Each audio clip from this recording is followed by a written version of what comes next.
नमस्कार। प्रादेशिक समाचार के साथ मैं पूनम किरकेट्टा। पहले मुख्य समाचार।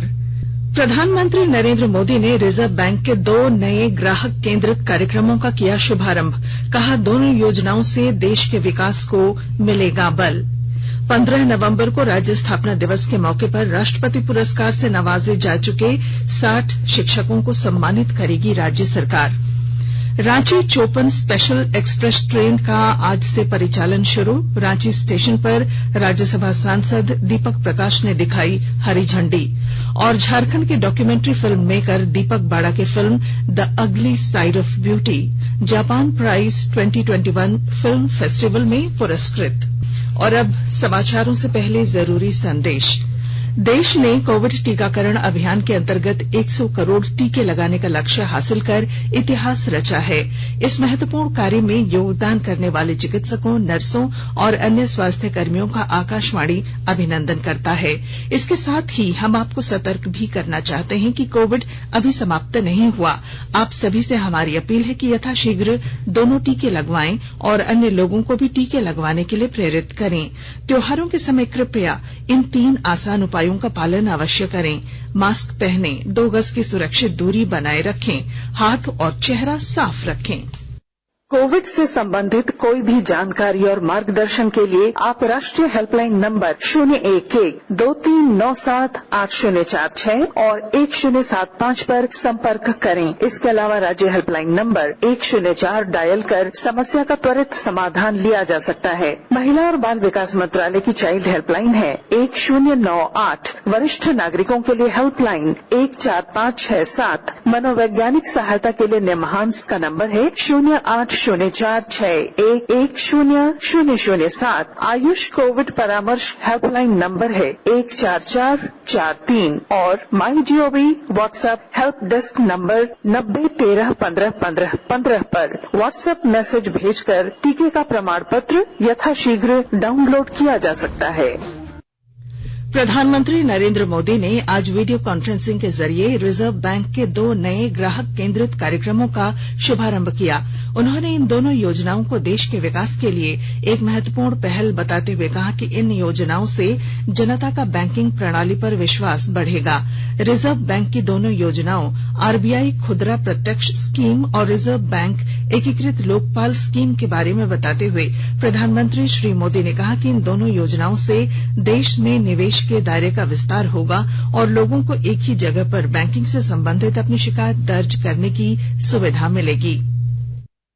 जिन 2 योजनाओं को लॉन्च किया गया है उनसे देश में निवेश के दायरे का विस्तार होगा और कैपिटल मार्केट्स को एक्सेस करना निवेशकों के लिए अधिक आसान, अधिक सुरक्षित बनेगा। रिटेल डायरेक्ट स्कीम्स में देश के छोटे निवेशकों को गवर्नमेंट सिक्योरिटीज में इन्वेस्टमेंट का सरल और सुरक्षित माध्यम मिल गया है। इसी प्रकार इंटीग्रेटेड अम्बर्समेंट लोकपाल स्कीम के बैंकिंग सेक्टर में वन नेशन वन एम्बर्समेंट ये सिस्टम ने आज साकार रूप लिया है। इससे बैंक कस्टमर्स की हर शिकायत, हर समस्या का समाधान समय पर बिना परेशानी को हो सकेगा। लोकतंत्र की सबसे बड़ी ताकत आप ग्रीवेंस रिड्रेसल सिस्टम में कितने मजबूत हैं, कितने संवेदनशील हैं, कितने प्रोएक्टिव हैं,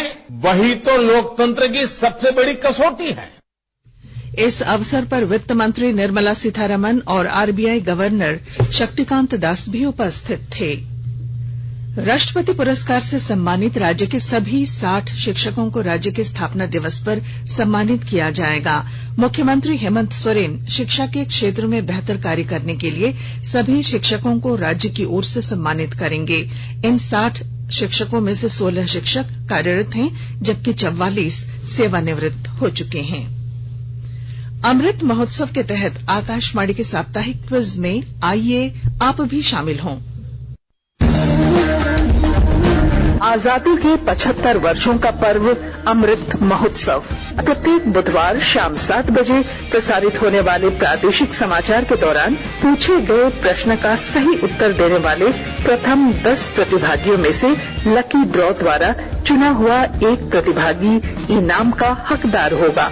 इसके लिए सुनते रहें आकाशवाणी रांची का प्रसारण।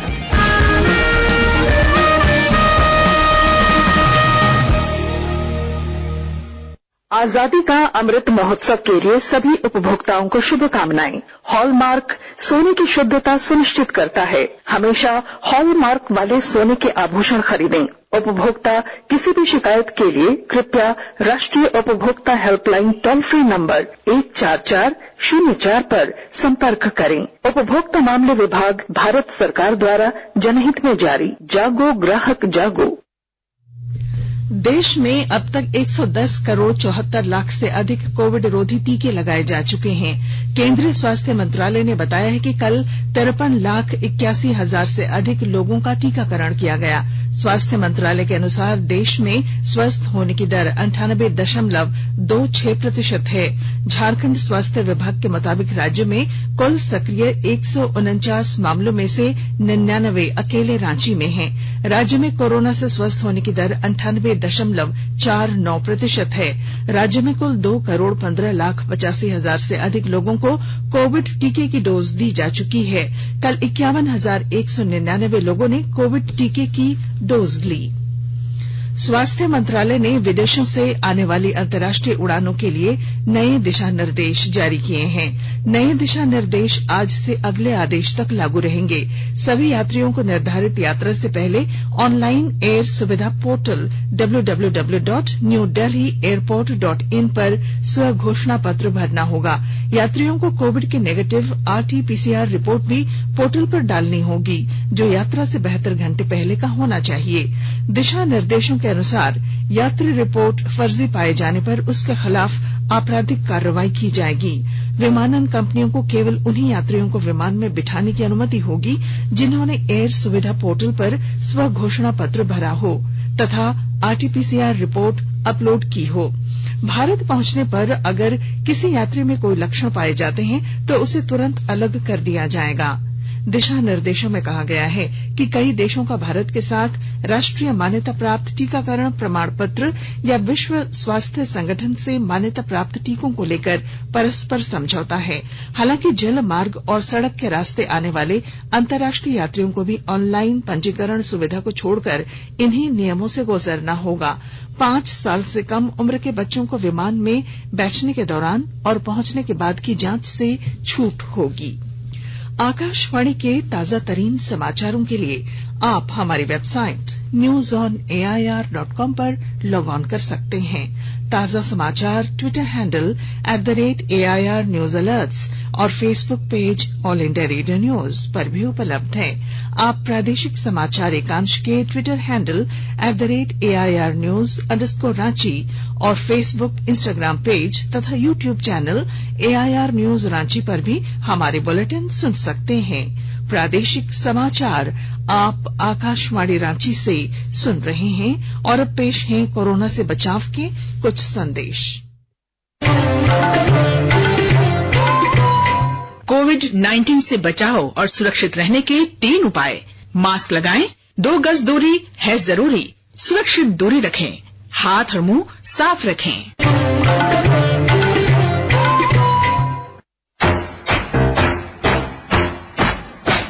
चलो मिलकर एक शुरुआत करें, चलो एक फैसला आज करें। मास्क नहीं तो टोकेंगे, कोरोना को रोकेंगे। चलो एक वादा करते हैं, चलो एक वादा करते हैं। मास्क नहीं तो टोकेंगे, कोरोना को रोकेंगे। भारत सरकार द्वारा जनहित में जारी। प्रादेशिक समाचार में आपका फिर स्वागत है। भाजपा प्रदेश अध्यक्ष सह राज्यसभा सांसद दीपक प्रकाश, रांची के विधायक सीपी सिंह और रांची डीआरएम प्रदीप गुप्ता ने आज Ranchi Chopan special express train को रांची स्टेशन से हरी झंडी दिखाकर रवाना किया। इस मौके पर भाजपा प्रदेश अध्यक्ष दीपक प्रकाश ने कहा कि केंद्र सरकार ने झारखंड में जनता की समस्याओं को दूर करने के लिए कई रेल परियोजनाओं की सौगात दी है। रांची से चौपन जाने वाली इस हाया लोहरदगा ये चिर परिचित मांग थी, जिसको सरकार ने पूरा किया, राज्य केंद्र की सरकार ने किया और रेलवे मंत्री बधाई के पात्र हैं। और साथ में आज रेलवे की जो डिविजनल पदाधिकारी हैं, अधिकारी हैं, डीआरएम साहब, जिनकी देख रेख में और क्या कहते हैं क्रांतिकारी कदम बढ़ते चले जा रहा है। और ये आम जनहित के लिए लिया गया निर्णय है, जो जनता के लिए काफी लाभदायक साबित होगा। मैं अपनी ओर से भी इस ट्रेन के परिचालन के लिए शुभकामना देता हूँ। झारखंड कैडर के 1988 बैच के आईपीएस अधिकारी एसएन प्रधान को नारकोटिक्स कंट्रोल ब्यूरो एनसीबी का निदेशक बनाया गया है। केंद्रीय प्रतिनियुक्ति पर तैनात श्री प्रधान 31 अगस्त 2024 तक के लिए एनसीबी के नियमित निदेशक बने रहेंगे। गिरिडीह जिले में उपायुक्त ने प्रधानमंत्री आवास योजना के तहत घरों के निर्माण कार्य में तेजी लाने के निर्देश दिए हैं और जानकारी दे रहे हैं हमारे गिरिडीह संवाददाता। गिरिडीह डीसी राहुल कुमार सिन्हा ने प्रधानमंत्री आवास योजना, प्रधानमंत्री आवास प्लस योजना, इंदिरा आवास एवं अंबेडकर आवास योजना में तेजी लाने का आदेश सभी बीडीओ को दिया है। वर्ष 16 से 21 तक के लिए गए आवासों के निर्माण पर डीसी ने समीक्षा बैठक में कहा कि डिलेड हाउस की संख्या को घटाना जरूरी है। साथ ही नियमित योजनाओं का निरीक्षण बीडीओ लगातार करें। रमेश प्रभाकर, आकाशवाणी समाचार, गिरिडीह। राज्य के documentary film maker Deepak Bara की film the ugly side of beauty को जापान प्राइज 2021 फिल्म फेस्टिवल में पुरस्कृत किया गया है। यह फिल्म झारखंड के कोडरमा और गिरिडीह जिले के अभ्रक के अवैध उत्खनन पर आधारित है। इस स्पेशल अवार्ड के लिए 48 देशों से 267 फिल्मों की एंट्री आई थी। आज लोक सेवा प्रसारण दिवस मनाया जा रहा है। यह दिवस वर्ष 1947 में आज ही के दिन महात्मा गांधी के आकाशवाणी दिल्ली आगमन की स्मृति में प्रत्येक वर्ष 12 नवंबर को मनाया जाता है। महात्मा गांधी ने इस दिन आकाशवाणी से विस्थापित लोगों को संबोधित किया था, जो विभाजन के बाद हरियाणा के कुरुक्षेत्र में अस्थायी रूप से बसाए गए थे। 12 नवंबर 1947 को गांधी जी ने आकाशवाणी से पहली और अंतिम बार लोगों को संबोधित किया था। गांधी जी ने कहा था कि उन्होंने आकाशवाणी के माध्यम से ईश्वर की चमत्कारिक शक्ति के रूप में देखा। इस अवसर पर आकाशवाणी दिल्ली से आज दोपहर 3 बजे एक विशेष कार्यक्रम प्रसारित किया जाएगा। इसे एफएम गोल्ड और न्यूज ऑन एआईआर ऐप पर सुना जा सकेगा। और अब संक्षिप्त खबरें। भारत न्यूजीलैंड T20 श्रृंखला के तहत रांची में 19 नवंबर को जेएससीए स्टेडियम में होने वाले मुकाबले के लिए दोनों टीमें 18 नवंबर को रांची पहुंचेंगी। पाकुड़ जिले के दुबेपाड़ा मंदिर में 4 दिनों तक चलने वाली मां जगधात्री पूजा शुरू हो गई है। इस पूजा में पश्चिम बंगाल से भी श्रद्धालु पहुंच रहे हैं। सामाजिक संस्थान युवा की ओर से पूर्वी सिंहभूम जिले के पोटका प्रखंड के आदिम जनजाति के 75 बच्चों को फुटबॉल का प्रशिक्षण दिया गया। और अब मौसम। बंगाल की खाड़ी में बन रहे निम्न दबाव क्षेत्र का आंशिक असर झारखंड के मौसम पर भी पड़ा है। मौसम विभाग के पूर्वानुमान के अनुसार 16 नवंबर से न्यूनतम तापमान में गिरावट दर्ज की जाएगी और ठंड के और बढ़ने की संभावना है। वहीं अगले 2-3 दिनों पूरे राज्य में आंशिक बादल छाए रहेंगे और राज्य के कुछ हिस्सों में हल्की बारिश होने की भी संभावना व्यक्त की गई है। और आईसीसी T20 क्रिकेट विश्व कप में ऑस्ट्रेलिया ने पाकिस्तान को 5 विकेट से हराकर फाइनल में प्रवेश किया। ऑस्ट्रेलिया अब दुबई में रविवार को होने वाले फाइनल मुकाबले में न्यूजीलैंड से खेलेगा। और अब बुलेटिन के आखिर में मुख्य समाचार एक बार फिर। प्रधानमंत्री नरेंद्र मोदी ने रिजर्व बैंक के 2 नए ग्राहक केंद्रित कार्यक्रमों का किया शुभारंभ। कहा, दोनों योजनाओं से देश के विकास को मिलेगा बल। 15 नवंबर को राज्य स्थापना दिवस के मौके पर राष्ट्रपति पुरस्कार से नवाजे जा चुके 60 शिक्षकों को सम्मानित करेगी राज्य सरकार। Ranchi Chopan special express train का आज से परिचालन शुरू। रांची स्टेशन पर राज्यसभा सांसद दीपक प्रकाश ने दिखाई हरी झंडी। और झारखंड के documentary film maker Deepak Bara की film the ugly side of beauty Japan prize 2021 film festival में पुरस्कृत। और इसके साथ ही आकाशवाणी रांची से प्रादेशिक समाचार का ये बुलेटिन समाप्त हुआ। नमस्कार।